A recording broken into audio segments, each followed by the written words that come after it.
नमस्कार मंडळी, मी प्रमिला. आज मी मस्त असे थंडीमध्ये खाल्ले जाणारे छान असे पौष्टिक लाडू बनवले.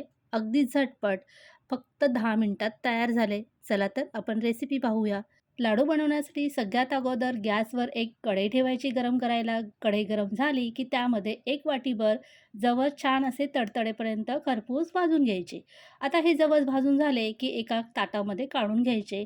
पुन्हा त्याच कढईमध्ये त्याच वाटीने वाटीभर आपण अळीव भाजून घ्यायचे. हे सुद्धा आपल्याला छान असे खरपूस भाजायचे आहे. तडतडेपर्यंत भाजून घ्यायचे आहेत. ते सुद्धा काढून घेतले. त्यानंतर त्याच वाटीने तीळ भाजून घ्यायचे आहेत. तीळसुद्धा आपण छान असे तडतडेपर्यंत खरपूस असे भाजून घ्यायचे आहे. सगळे जिन्नस छान असे खरपूस भाजले की लाडूला छान टेस्ट येते. त्यानंतर आपल्याला यामध्ये मखाणे भाजून घ्यायचे आहेत. इथे मी 1 वाटीभर मखाणे घेतले आहेत. मखाणे तुम्ही आवडीनुसार घेऊ शकताय. मखाणे आपल्याला छान असे क्रिस्पी होईपर्यंत भाजून घ्यायचे आहेत.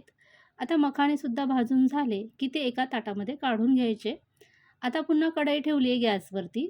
परत आपल्याला थोडंसं तूप घालायचं आहे. तर इथे मी 1 पळीभर तूप घालते आहे.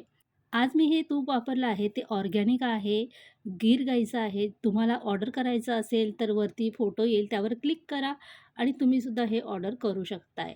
गरम झालेल्या ह्या तुपामध्ये आपण हे ड्रायफ्रूट छान असे खरपूस तळून घेऊया. यामध्ये मी काजू, बदाम आणि अक्रोड घेतले आहेत. अंदाजेच घेतले आहेत. तुम्ही तुमच्या आवडीनुसार कमी जास्त घेऊ शकताय. आता हे तळलेले ड्रायफ्रूट आपण काढून घेऊया एका ताटामध्ये. आता जे उरलेलं तूप आहे ना, त्यामध्येच आपल्याला बाकीच्या वस्तू तळून घ्यायच्या आहेत. तर इथे मी मनुके घेतले आहे अर्धा वाटी. ते छान असे फुलेपर्यंत तळून घ्यायचे. मनुके तुपामध्ये छान असे तळून घेतले ना, तर लाडूमध्ये याची टेस्ट खूप छान लागते. कच्चे घालू नका, असे तळूनच घाला. बघा किती लाडू छान लागतील खायला. आता उरलेल्या तुपामध्ये आपल्याला डिंक तळून घ्यायचा आहे. इथे मी पाववाटी डिंक घेतला आहे. तो छान असा फुलेपर्यंत तळून घ्यायचा. तोही आपण एका ताटामध्ये काढून घ्यायचा. आता माझ्याकडे काही ह्या सीड्स आहेत, म्हणजे बिया आहेत. त्या मी छान अशा ह्या तुपामध्ये तळून घेते आहे.